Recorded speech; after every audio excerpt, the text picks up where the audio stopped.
गुरुग्राम के ward number 13 से वर्तमान पार्षद ब्रह्म यादव द्वारा पिछले 2015 से लगातार स्वतंत्रता दिवस के अवसर पर प्रतिभा सम्मान समारोह आयोजित किया जाता है। 2023 का प्रतिभा सम्मान समारोह का आयोजन किया गया, जिसमें बतौर मुख्य अतिथि के तौर पर पूर्व मंत्री राव नरवीर सिंह रहे।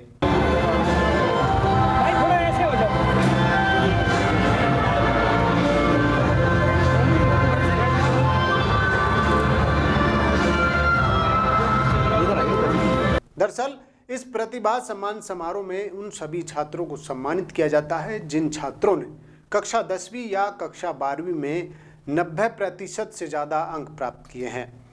प्रतिभा सम्मान समारोह में करीब 80 से 100 छात्रों को सम्मानित किया गया। कार्यक्रम में हजारों की संख्या में लोग मौजूद रहे।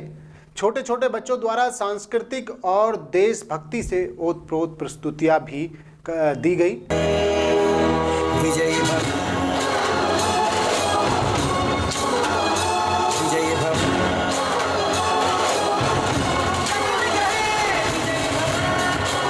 कार्यक्रम में पहुंचे मुख्य अतिथि पूर्व मंत्री राव नरवीर का ढोल नगाड़ों और फूल मालाओं से जोरदार स्वागत किया गया। छात्र छात्राओं को स्मृति चिन्ह देकर सम्मानित किया गया। साथ ही साथ पूर्व मंत्री राव नरवीर और पार्षद ब्रह्म यादव द्वारा लोगों को संबोधित किया गया। स्वतंत्रता दिवस समारोह के इस उपलक्ष्य में आप सबका मैं अपनी तरफ से हार्दिक अभिनंदन करता हूँ, शुक्रिया करता हूँ और भाई ब्रह्म यादव का धन्यवाद करता हूँ कि तकरीबन 2015 से ये समारोह यहाँ मना रहे हैं। साथियों, यहाँ जितनी संख्या मुझे दिख रही है, जो हम ये समारोह स्वतंत्रता का मना रहे हैं, उसमें मेरी ख्याल से स्वतंत्रता संग्राम में भाग लेने वाला कोई भी यहाँ नहीं होगा। तकरीबन हम सब लोग आज़ादी में पैदा हुए और हम लोगों को नहीं पता कि आज़ादी हमारे बुजुर्गों ने किस प्रकार ली होगी, कितनी कुर्बानी दी होगी, तब जाके हम आज आज़ाद भारत में सांस ले रहे हैं। किताबों में पढ़ते हैं, बुजुर्गों से सुनते आए कि भाई मुगलों ने यहाँ राज किया, मुसलमानों ने राज किया और अंग्रेजों ने राज किया और स्वतंत्रता संग्राम की लड़ाई सैकड़ों साल तक चली, जब जाके इस देश में आज़ादी मिली। और आज आज़ादी को तकरीबन 75 साल से ऊपर हो गए। इन 75 सालों में देश ने आज़ादी में कितने काम किए, कितनी तरक्की की, ये मेरे से ज़्यादा आप लोग जानते हैं। देश में सभी दलों की सरकार रही और सबने अपने अपने समय में काम किए, लेकिन 2014 के बाद इस देश में एक आमूलचूल परिवर्तन हुआ।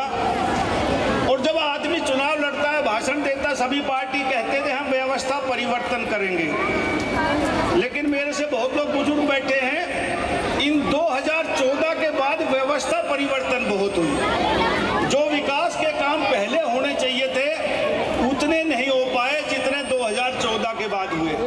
साथियों, दुनिया में देश का नाम आज आप बाहर जाते हैं तो आम आदमी भी ये कहता है कि भारतवर्षी है। इससे पहले जाते थे बाहर से बाहर हम, तो उतना नाम भारतवर्षी आदमियों का नहीं हुआ करता। जो आज भारत का वासी जब बाहर जाता है तो जो सम्मान के साथ हमें जो इज्जत मिलती है वो पहले कभी नहीं मिलती थी। ये भारतीय जनता पार्टी की देन है कि आज दुनिया में भारत का नाम रोशन हुआ है। और हम तो ये कहें कि दुनिया में इन आने वाले सालों में भारत विश्व शक्ति बनने जा रहा है, ये भी कोई अचंभे की बात नहीं। हमारी जीडीपी ग्रोथ भी इतनी बढ़ जाएगी कि दुनिया में हमसे एक दो देश ही आगे रह जाएंगे। भारत विकासशील देश है, विकसित हो रहा है और हर क्षेत्र में तरक्की हो रही है। सारे देश की बात ना करके यदि हम अपने इस गुड़गांव जिले और अहिरवाल की ही बात करें तो जितना विकास 2014 के बाद भारतीय जनता पार्टी की सरकार बनने के बाद हुआ, उतना पहले नहीं हुआ। साथियों, आप देखिए, मैं एक ये तो मानता हूं कि जो आपके सामने रोड है ये नहीं बन पाया, लेकिन ये भी एलिवेटेड बनेगा, 6 लाइन का बनेगा। गुड़गांव में आमूलचूल परिवर्तन हुआ।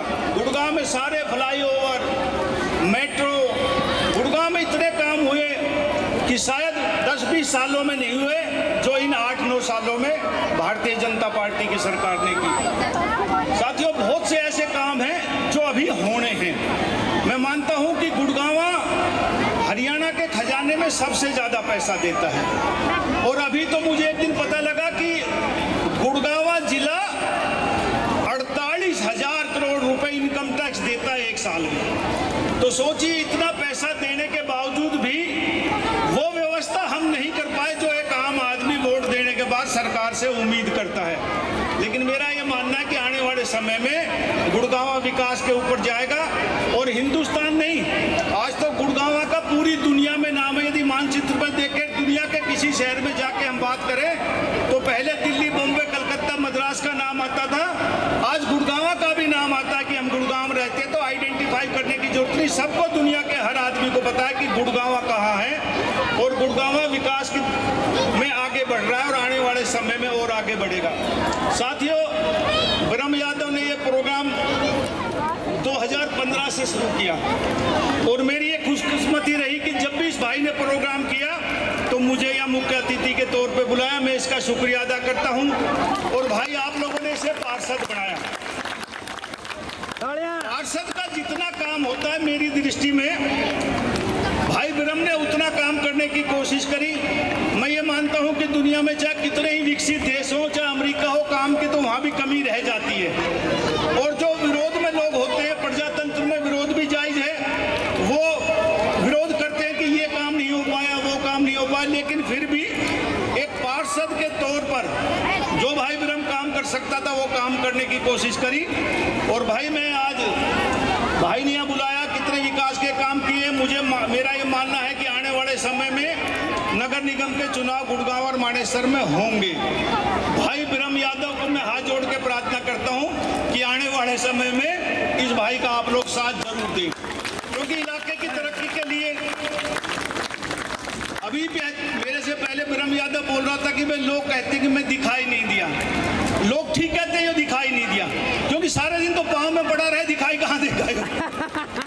कोई बड़ा हो, छोटा हो, बराबर का हो, सबके पाँव में जाए। भाई, ऐसा पार्षद, सही बात है, हमारे 35 पार्षद हैं, सब भाइयों ने अच्छा काम किया है, लेकिन जितने पाँव इस ब्रह्म यादव ने पकड़े होंगे, मेरे ख्याल से किसी पार्षद ने नहीं पकड़े होंगे। इसलिए ऐसा अच्छा पार्षद आप लोगों को मिला है। वार्डबंदी हो रही है, जिस भी इलाके से भाई ब्रह्म यादव लड़े, इसको बहुत बहुत आप वोटों से इसको जिताना। और भाई, आज जितने प्रतिभाशाली बच्चों ने यहाँ इनाम पाए, उन सबको मेरी तरफ से हार्दिक बधाई। और जो भाई किसी कारणवश रह गए हों, उनको हार्दिक शुभकामनाएं कि भाई मैदान में उतरना जरूरी है, परिणाम तो आपको मिलते रहेंगे। मैं एक बार फिर आप सभी लोगों को आए हुए का यहाँ अपनी तरफ से भाई ब्रह्म यादव की तरफ से हार्दिक अभिनंदन, शुक्रिया अदा करता हूं कि आप गर्मी के मौसम में आप इतनी संख्या में इकट्ठे हुए। आप लोगों का बहुत बहुत धन्यवाद। जय हिंद। मैं अपनी हरियाणा सरकार का निवेदन करता हूं हाथ जोड़ के, पूरे गुड़गांव के अंदर सबसे ज्यादा बुरा हाल है तो वो सीवरों का है। मेरे पार्षद भाई भी बैठे हैं, सभी पार्षदों ने गुड़गांव के अंदर जो 35 पार्षद है, सभी ने काम करने की इच्छा जताई और काम सभी ने किया, सभी ने। और एक इको ग्रीन है हमारे यहाँ, जिससे कूड़े की बहुत ज्यादा समस्या रहती है। तो मैं ज्यादा वक्त ना लेता हुआ, मंत्री जी कहेंगे भैया नेता बन गए तो बोलने लग गया, चुप नहीं होता। तो साहब, 2024 का चुनाव राव नरवीर सिंह नहीं, ये सारी जनता लड़ेगी। आपका मैं बहुत बहुत धन्यवाद करता हूं।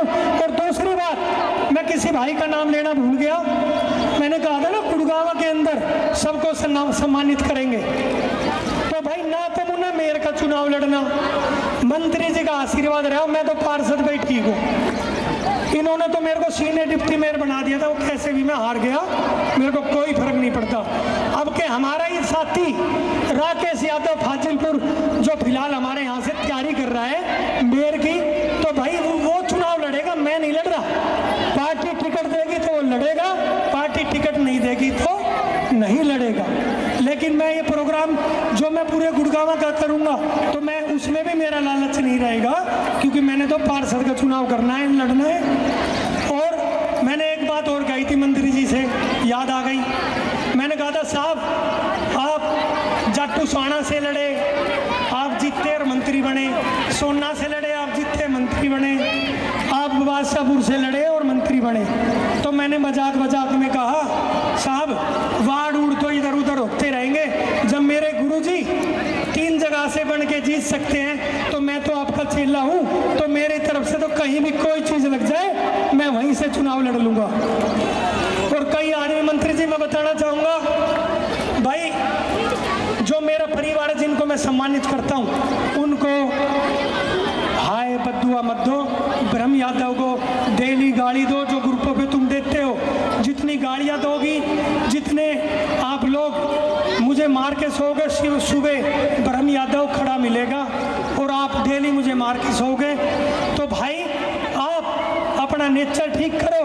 और मैं सभी से कहता हूँ कोई मेरे से ज़्यादा अच्छा जो आपकी इज्जत करता हो उसका भाई समर्थन बेशक कर देना, जो मेरे से ज़्यादा अच्छा हो, और जो मेरे से अच्छा ना हो तो भाई अपने लाडले का ही आशीर्वाद देना।